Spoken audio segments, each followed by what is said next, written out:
Hello and welcome. You're with IndiaPostLive.com, India's first live interactive web television. This is your platform where you can engage with us. You can be the media. You can create media by telling us your thoughts on the issues that we talk about. And you can also leave us your posts, your audio and video comments. You can send us your tweets at @IndiaPostLive and #IndiaPostLive. So engage with us, talk to us, speak with us, and I'm sure we can take issues forward at a different level altogether. Well, a few minutes back, the Jammu and Kashmir State Legislative Assembly has adopted a resolution. The resolution says that the state government will urge the centre to resume the dialogue process with Pakistan. The resolution also says that the state government will urge the centre to help in every way to prevent firing across the border and to bring peace and stability to the region. We did a small audio video package just before when the resolution was just brought in amidst a huge ruckus. Let's take a quick look at that first. External affairs is the domain of the centre and it is not a state subject. However, the state of Jammu and Kashmir seems to feel otherwise. Or else, why should its ruling party take it upon itself to advise the Modi government that it should hold talks with Pakistan? In fact, National Conference MLC Devinder Singh Rana has moved a resolution in the State Legislative Council which asks the Government of India to hold talks with Pakistan to resolve the Kashmir dispute. Is the National Conference playing to the galleries to toe the separatist line? Or is the Omar Abdullah government again trying to assert Kashmir's autonomy under the controversial Article 370? All right, so now that resolution has been passed, let me repeat that. A few minutes back, the resolution has been adopted by the Assembly that the state government will urge the centre to resume the dialogue process with Pakistan. We're going to talk about why the resolution was mooted in the first place. We're going to talk about the politics behind it and what it means for the people of Kashmir. Joining me in the studio, I have Manzoor Ahmed Sahab. Manzoor Ahmed is editor of the World Urdu Press. Thank you so much for joining the conversation, sir. It's always a pleasure to have you.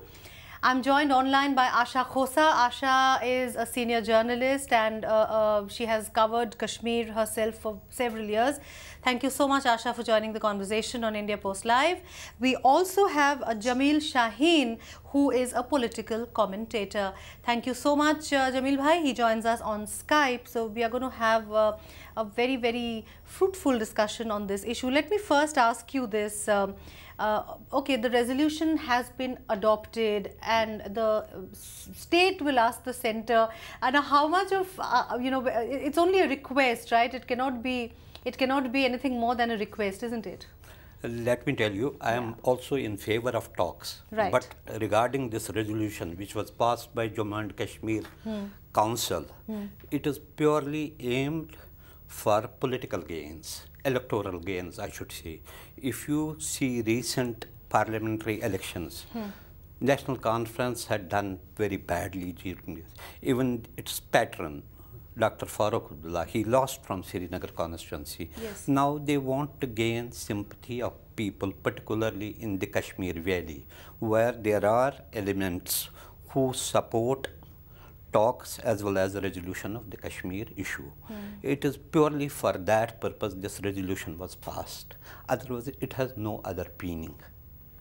All right. So you are saying, let me ask, is this a desperate, Jameel Bhai, let me ask you this question. Is this a desperate measure by Omar Abdullah to offset the anti-incumbency factor that, elections are going to be held very soon in Jammu and Kashmir? So by saying that he's batting for separatists, is that how he's doing this? Is that what you think?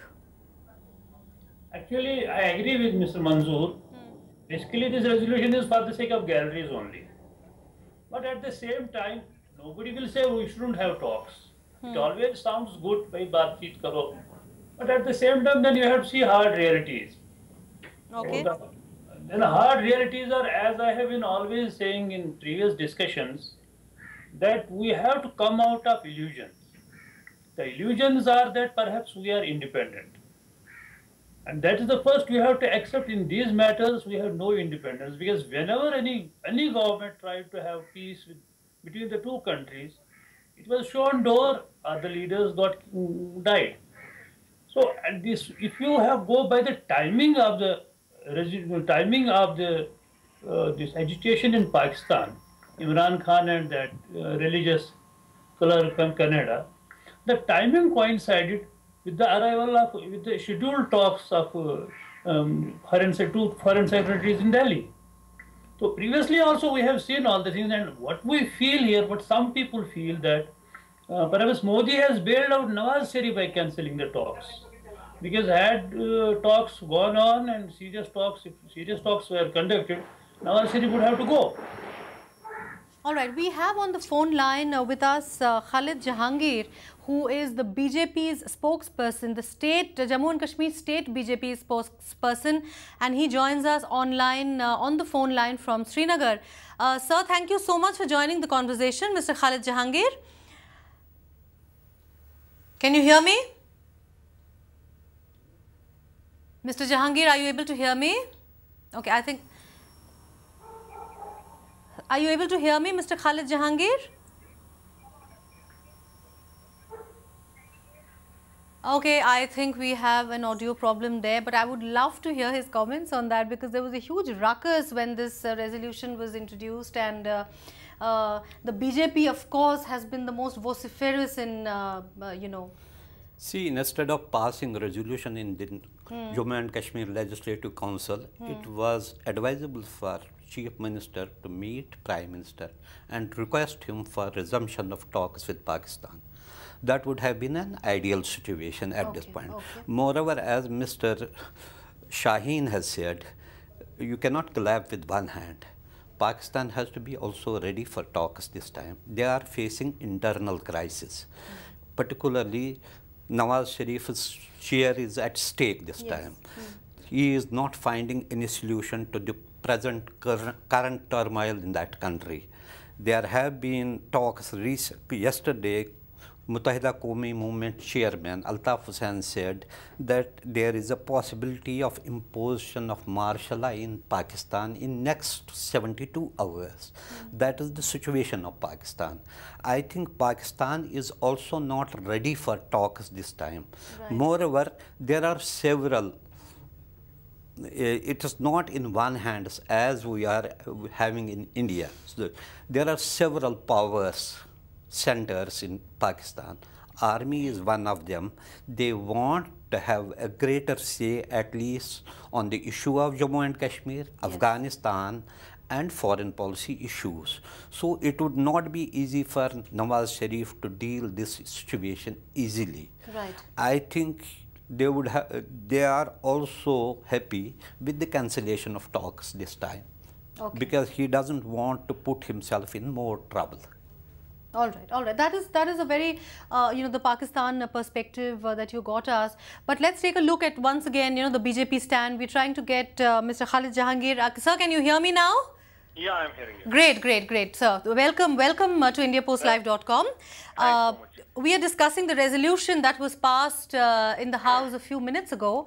You know, the BJP has been against it. So tell us your thoughts on this whole issue, sir. Do you think the question that I was asking, this is a desperate attempt by the Chief Minister to offset anti-incumbency in his state? See, from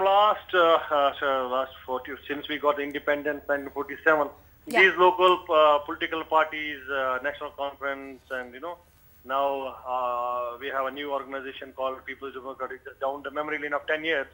So these both parties, you know, they hoodwink people in during the election time just to, you know, gain some vote bank politics.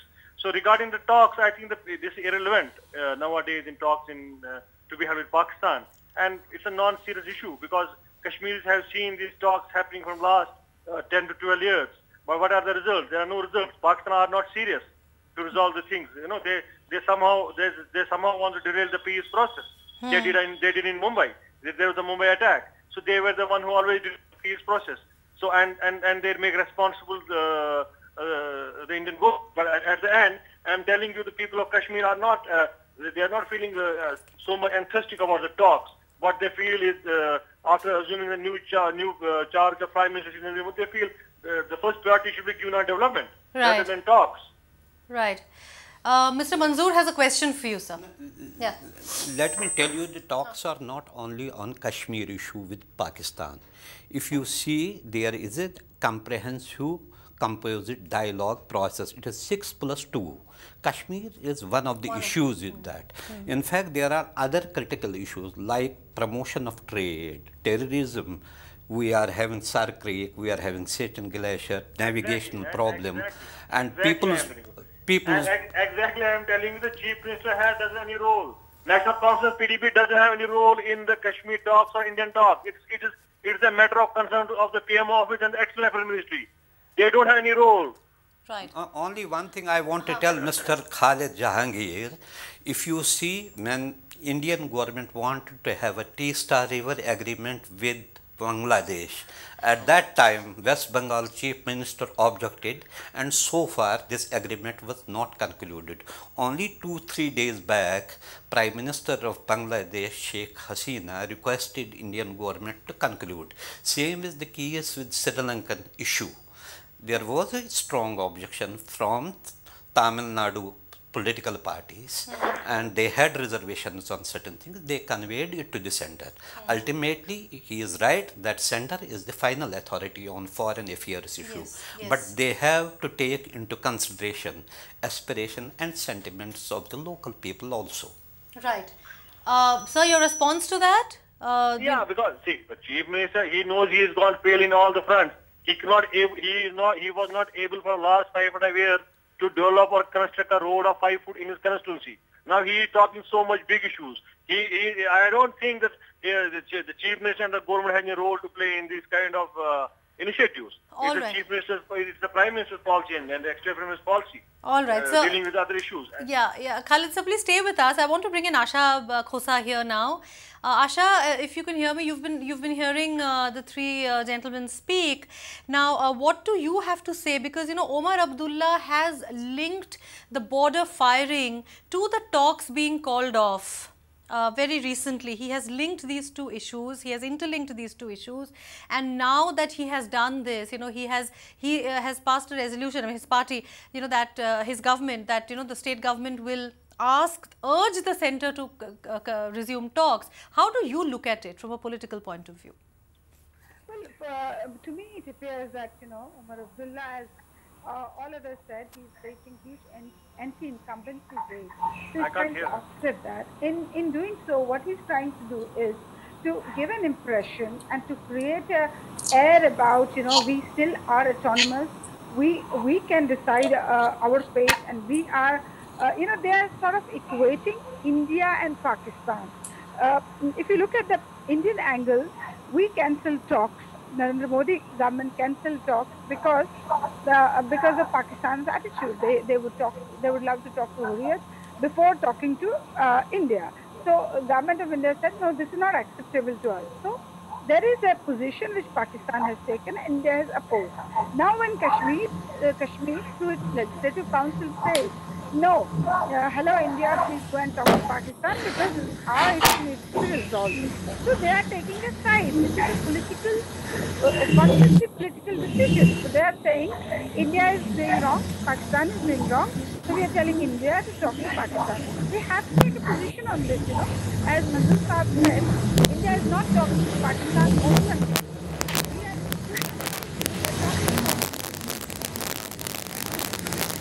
Point. I just want to ask you one thing, sir. Just for my own understanding, perhaps more than anything else. Asha said that the whole issue of the talks being called off because the Pakistani officials were meeting the Hurriyat. So far, all these, for the past more than a decade, what we have seen is that the only preconditions for talks between India and Pakistan has been ceasefire. Ceasefire and terrorism was one of terrorism, of course, but at the border, ceasefire. I mean, there should not be any violation of the ceasefire. Was a prime condition for talks to happen. Now, this time, the talks were called off when the Hurriyat separatists met the Pakistani envoy. Now, Are you looking at, I mean, are you looking at it from the, if we look at it from the point of view of the new government, do you see a change? What kind of a shift in policy? Sometimes it's strange also. If you see ceasefire between India and Pakistan, that was enforced in 2003. Yeah. It was one of the biggest confidence building measures between the two countries. Absolutely. And for last 10 years or more, there had been no firing and violation of ceasefire. For last year, that was the biggest. That is why people started going to their own places in border areas.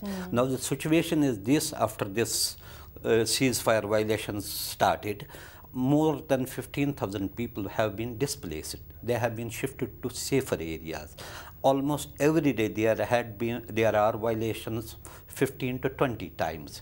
This has created a lot of problem. At the same time, if you see this process of Hurriyat leaders meeting Pakistani High Commission people or Pakistani dignitaries, it had started from 90s, late 90s.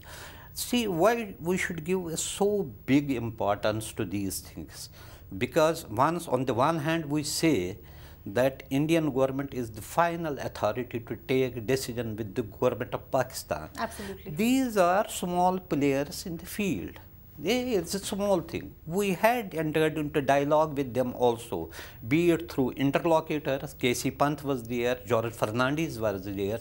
They talked. You know, the reason I'm sorry to interrupt you here because we have graphics on the screen there. The reason I specifically asked you about whether there's a shift in policy or not is because, as you can see, there were more than 70 violations since Narendra Modi took over as Prime Minister.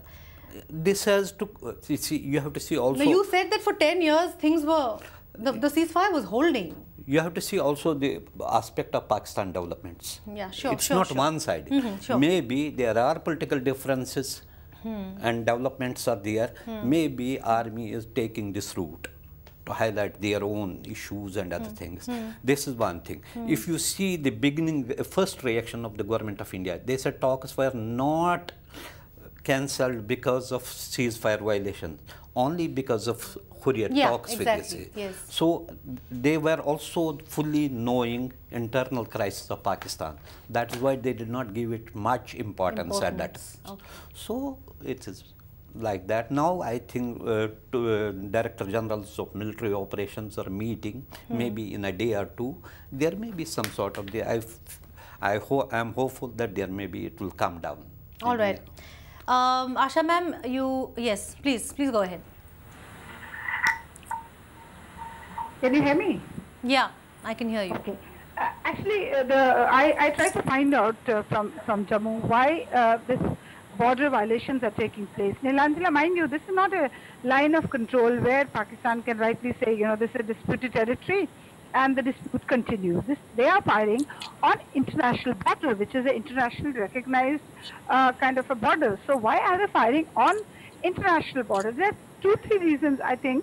And I've tried to find out from the ground level also. Firstly, they are trying to push in militants. That is a sure report from the ground level.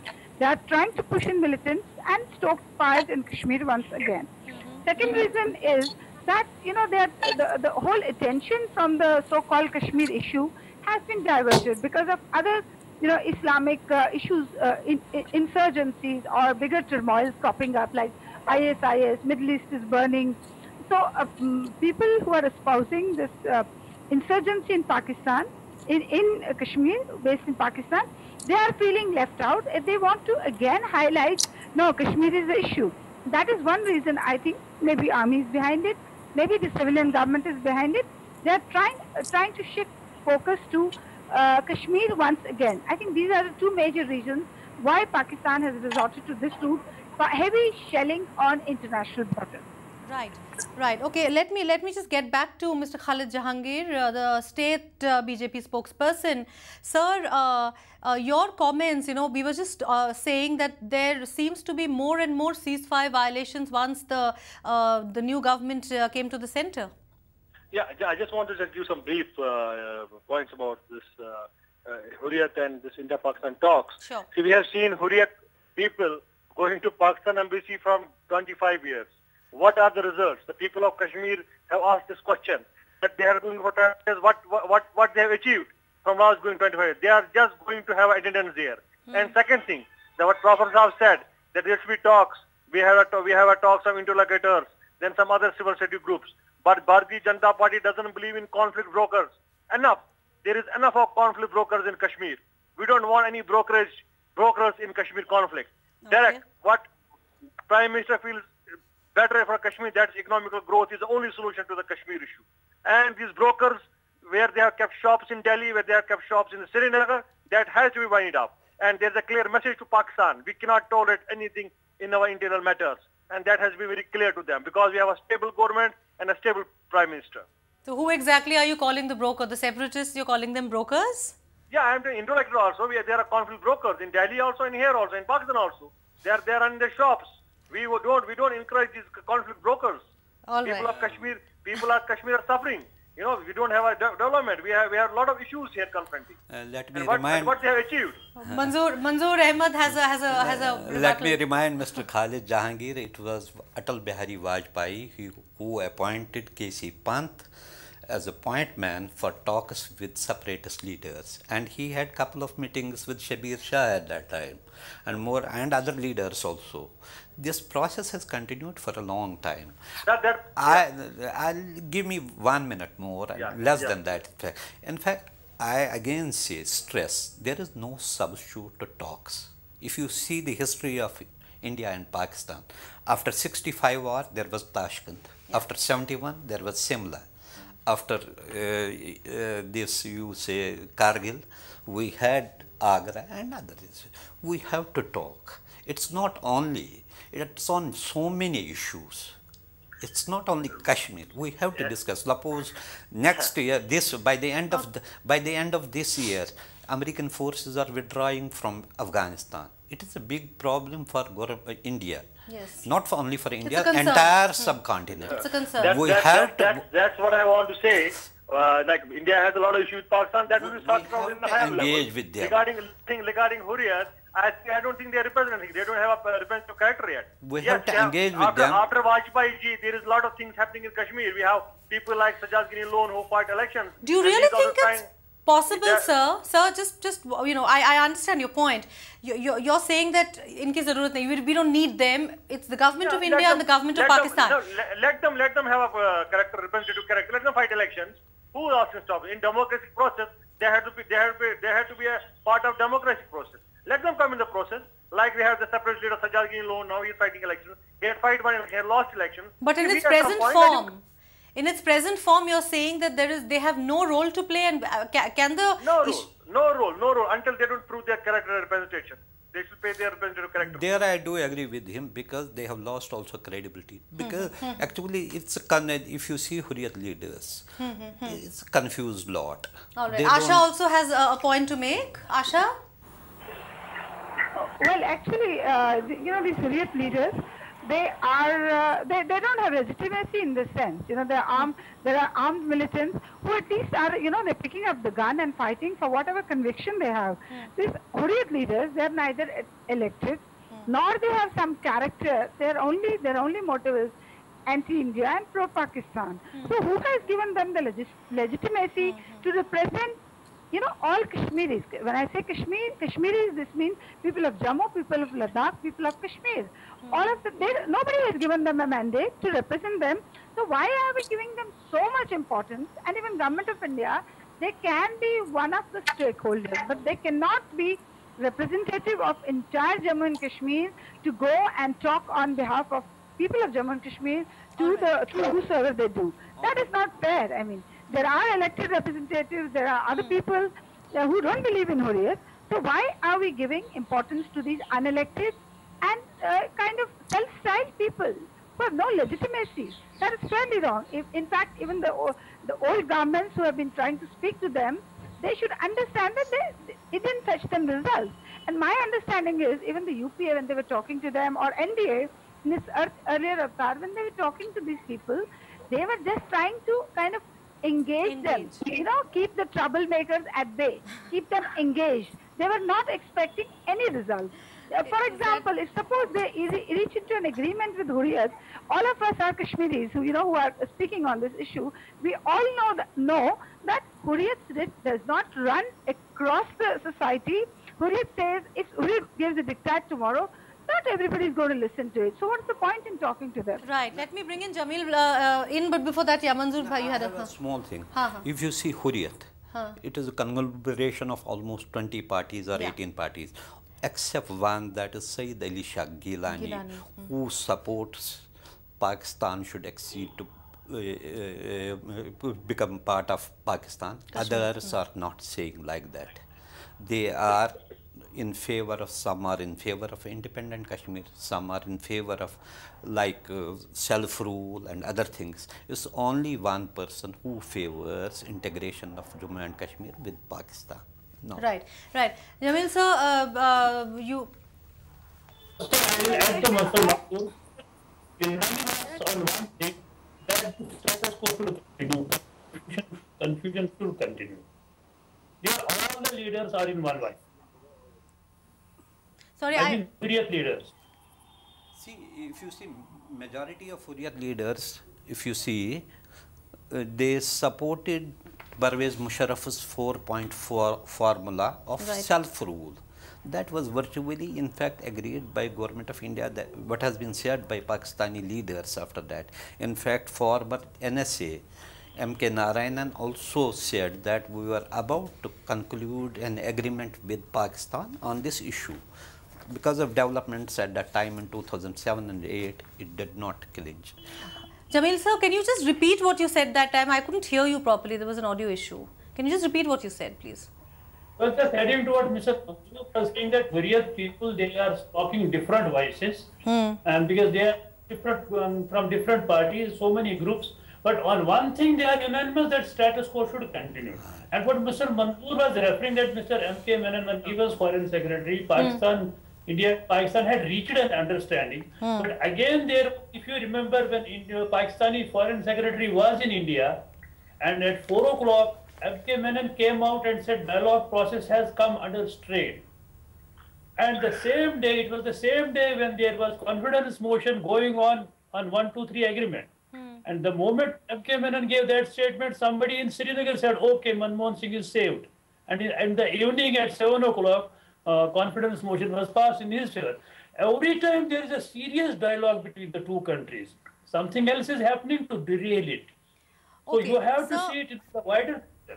Now, in the present circumstances, resolution has been passed. Of course, I mean, we are more or less, all of you, all the experts believe that it is a political move by Omar Abdullah. It's a political move because of, to quell the anti-incumbency wave. But where do you see the talks going forward now? Do you see the talks going forward now? Unless you have a stable government in Pakistan, whom do you talk? Right. You cannot talk to which future is uncertain. Right, right. Absolutely, absolutely. Asha, very quickly, if I could just ask you, in fact, another question that we had raised on India Post Live, Asha, was also the Article 370. Now, the BJP and the RSS has been demanding the abrogation of Article 370 for many years now. Yes. And in fact, Karan Singh also, the son of King Hari Singh, he has also said that there is a serious need to review Article 370. Now, what do you see, in the context of what the resolution that has been passed? Do you see Omar Abdullah trying to bank in on that article? Well, in a way, he's trying to express his independence, sort of. Autonomy, what you call, through which is enshrined in Article 370. By the passage of this resolution, they are trying to assert, hello, we still have some independence, more independence than rest of the country, and we will speak our mind on this. Yes, it's a manifestation of his perceived authority. But that is not going to change situation on the ground, because Article 370 will remain as long as BJP does not get an absolute majority and there is not a consensus on that. All right, all right. Manzoor sir, let me take your final comments on everything that we've discussed today. Regarding Article 370, Dr. Karan Singh said it's a very sensitive issue. When this matter was raised by Minister of State in Prime Minister's office, Dr. Jatendra Singh, he said, let's not touch it at this time. Let's not touch it. And secondly, it is a very sensitive issue. Entire Jammu and Kashmir issue of Kashmir is very sensitive. So it has to be tackled very carefully. Maybe there is a small constituency for separatist leaders, but we need to handle them carefully and to engage them in talks so that this issue is resolved peacefully. Okay, we still have with us Khalid Jahangir on the phone line. He's the state BJP spokesperson. Sir, what is your strategy for the upcoming elections now? Because I know that the BJP has been very vocal in its demand for the abrogation of Article 370 in Jammu and Kashmir. What are you planning to do now that the elections are around the corner? See, the first time in Kashmir, we are having a good response from the people of Valley, especially the youth. So there are around every day around 10 to 20 young boys and and girls. They want to join the BJP and be the mission of plus 44, which we are going to win in the assembly elections. Yeah. So regarding Article 370, so people are aware about Article. Firstly, the people doesn't know what Article 370 means. What BJP is telling is having the idea that we will have a discussion among the masses of the Jammu and Kashmir people. Right. So Article 370, where it has been misused, like it has been misused for a governing. Like Chief Minister, Assembly session, the period of Chief Minister in Jammu and Kashmir was 6 years. Rest of the country is for 5 years. Why? Because wherever the ruling government feels it's better for them, they propagate Article 370. So wherever they feel it's not good for them, they sometimes do this. So people of Kashmir, Jammu and Kashmir should know what Article 370 is. Right. If they feel it is good, BJP will support it. But at least there should be a discussion about it. People should be aware. There should be knowledge about Article 370. Right. These kind of chief ministers who come from London and who come from after 60 years of retirement and become the chief minister in Jammu and Kashmir, so they are hoodwinking people in different slogans. That slogan has to be ended, and only the BJP will end it. All and right. that's pave the way to a development culture in Jammu and Kashmir, and people are very much aware about the things, how the political parties play gimmicks in Kashmir. All right, sir. Thank you so much. It was great having you on the conversation. And like you said, Mission 44, and of course, undoubtedly, you've started all the efforts that are required for the assembly elections. Once again, thank you so much for joining us on IndiaPostLive.com. Thank you so much, sir. Let me take last comments now from Jamil Shaheen. Yes. Sir, your last comments on the entire conversation that we had, and what do you see happening in the next few months in your state? Actually, unfortunately, I was not able to hear anything, any comments. It was not audible to me. Acha. So I am just wanting to hear you only. If you Hear can me. give a summary. Yeah, okay. One, Mr. Khalid Jahangir, of course, talked of the Mission 44 in Kashmir. He said there's a lovely response coming in from the youth of the state, and he's saying that, he called the current Chief Minister an outsider, and I'm just quoting him, mind you, and he said that they are very hopeful about their prospects in the state. When I had on the phone line, Mr. Khalid Jahangir said that to us. In fact, I have been also trying to feel the pulse of the people. Yeah, yeah. No doubt, people will not be with the BJP fully, but one thing I have felt that there is that untouchability thing has gone. Right. Especially among youths. Because previously, the way people used to look towards BJP as an untouchable party, now that thing is gone. And the Prime Minister's 15th August speech at Lal Killa, that was quite impressive. By and large, you like it. So it's the plank of development that's really working there in the state for the BJP? People are basically mature enough and they know which side of the bread butter is. Yeah. All right. Great.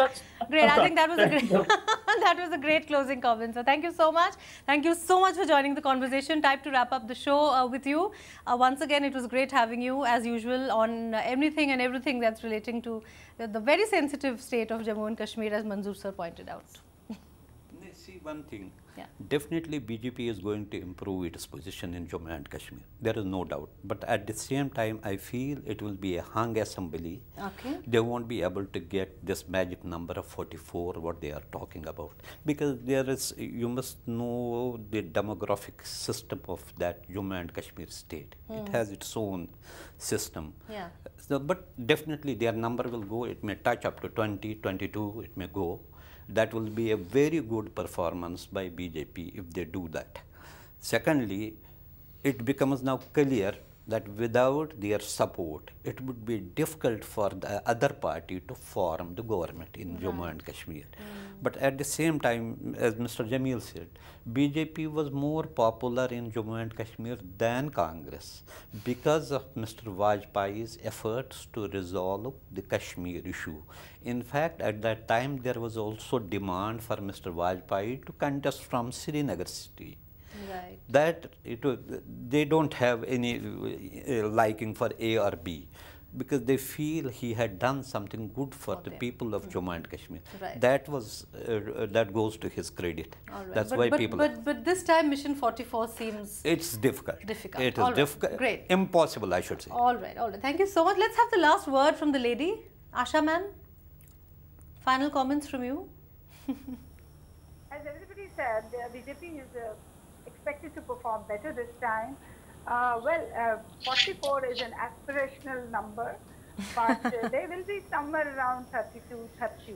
If they get that, that is going to be huge credit to them. And ultimately, it will be a coalition government. In all, I can say that there are going to be interesting times in Jammu and Kashmir in coming months. We are only hoping and praying. The violence is not there, and it's a bloodless. There's no bloodletting in the coming electioneering. That is our prayer. Right. Thank you so much. No more violence, no more bloodletting is what everyone is praying for, of course. It was great having all of you on the show. Mr. Jamil Shaheen, Asha Khosa, and of course, Manzoor Sahab. Thank you so much for joining us. It was great. And the conversation continues on IndiaPostLive.com with your comments, your tweets, and your audio and video comments as well. Thanks so much for watching. Bye-bye.